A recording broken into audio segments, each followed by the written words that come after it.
Le sous-marin nucléaire russe Léopard du projet 971 a entamé des essais en mer après sa modernisation. C'est la première représentante de la célèbre division des Fauves, qui est devenue encore plus redoutable et discrète. De quoi est-elle capable et pourquoi les Américains ont-ils essayé de l'interdire ? Nous allons en parler, ainsi que des nouveaux héros, dans l'épisode d'aujourd'hui, après un bref résumé des nouvelles positives.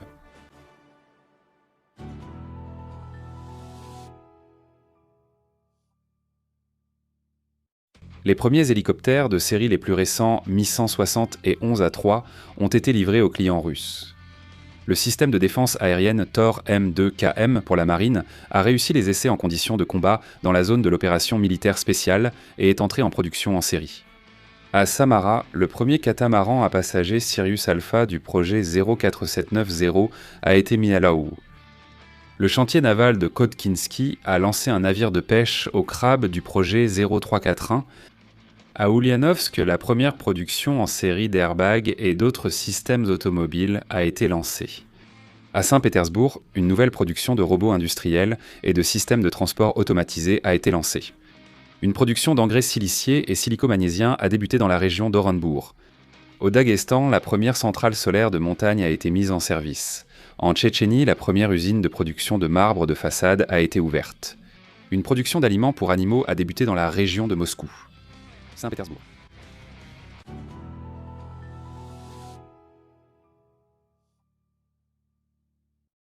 Le sous-marin nucléaire Léopard du projet 971 est sorti en mer pour des essais en usine après une profonde modernisation.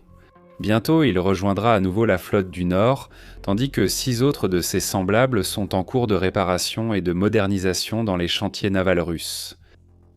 Les sous-marins du projet 971 Shchuka-B, ou comme on les appelle en Occident Akula, nous avons commencé à les construire dans les années 80. Grâce à des solutions de conception originales, le niveau de bruit a pu être réduit de 4 fois par rapport au projet précédent Shchuka.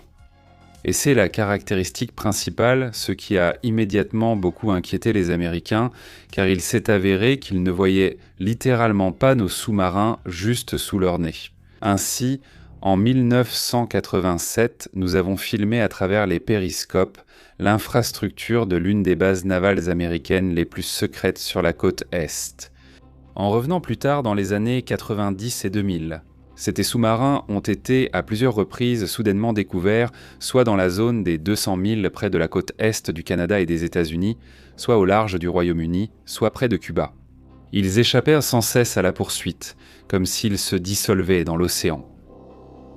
Compte tenu du fait qu'ils étaient notamment armés de missiles de croisière S-10 Grana à ogive thermonucléaire, l'inquiétude des Américains est compréhensible. En 1991, le Congrès des États-Unis a discuté du problème, au cours duquel notre pays s'est vu proposer de déclassifier les plans de construction de la série de sous-marins Shchuka-B et d'en limiter la production.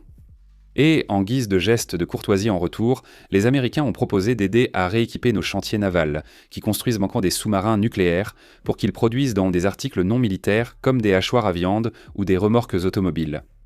Parallèlement, l'organisation Greenpeace a lancé une campagne visant à dénoncer les sous-marins Shchuka-B comme étant les plus dangereux pour l'équilibre écologique des mers du Nord. Bahn a également travaillé sur ce sujet, mais cela s'est avéré totalement inutile, car la perestroïka et l'effondrement qui a suivi de l'URSS ont en général tout changé d'eux-mêmes.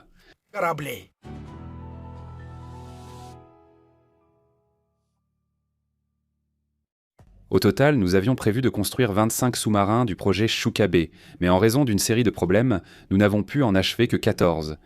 Cependant, ce n'est déjà pas si mal. Le dernier, le K335 Guépard, a été remis à la marine le 4 décembre 2001.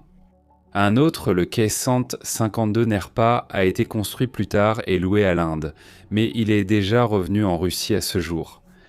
Actuellement, seuls 4 sous-marins du projet 960 et 11 restent en service, hors ceux retirés. Le 5e, Léopard, rejoindra bientôt leur rang, mais heureusement, 6 autres sont en cours de réparation et de modernisation. En fait, comme beaucoup d'armes soviétiques, celle-ci a été conçue avec une grande marge d'évolution. La semaine dernière, nous vous avons parlé de la modernisation du croiseur nucléaire Amiral Nakhimov, et l'histoire du projet Chukabe est très similaire. La coque indestructible du croiseur ou du sous-marin durera longtemps, et l'électronique ainsi que l'armement peuvent être modernisés. Cela prolonge considérablement la durée de vie tout en augmentant des capacités déjà impressionnantes. Les Américains font la même chose avec leur matériel naval. C'est pourquoi dans ce cas, nous ne réinventons pas la roue. Mais ce qui est encore plus intéressant, c'est ce qui a été amélioré sur le sous-marin. Il y a peu de données officielles sur les raisons, mais en regroupant diverses sources, on peut dresser un portrait approximatif des navires modernisés. Tout d'abord, les sous-marins sont désormais équipés de missiles de croisière calibre PL, avec une portée allant jusqu'à 2500 km, y compris dans leur version nucléaire. Il avait été précédemment rapporté qu'ils recevraient une modification spéciale avec une ogive d'une puissance accrue de 15 kilotonnes chacune. C'est 3 fois plus que les versions nucléaires de base du calibre. Les tubes lance-torpilles peuvent contenir non seulement des torpilles, mais aussi des drones de reconnaissance capables de fonctionner en mode passif. En plus du nouvel armement, les sous-marins modernisés reçoivent un complexe radioélectronique moderne, un système de navigation et une station hydroacoustique perfectionnée, permettant de détecter les navires ennemis à une distance encore plus grande qu'auparavant. En outre, le Léopard, qui a entamé ses essais finaux, a reçu un nouveau revêtement de coque. Au lieu d'un composé spécial en caoutchouc, il s'agit désormais d'un revêtement en nanopolymère à base de caoutchouc butyle. Cela permet d'absorber une partie des émissions des stations hydroacoustiques des autres navires, rendant ainsi le sous-marin encore plus discret. Les spécialistes affirment qu'un tel niveau de modernisation rapproche la Chukabe des sous-marins du projet Yasen Air. C'est tout à fait possible, car désormais leur équipement est largement unifié. Dans l'ensemble, notre flotte passe progressivement au Yasanem, mais les sous-marins améliorés Léopard, Guépard, Tigre, Panthère et d'autres représentants de la famille 960 et 11 serviront encore. Et c'est nécessaire pour la raison suivante.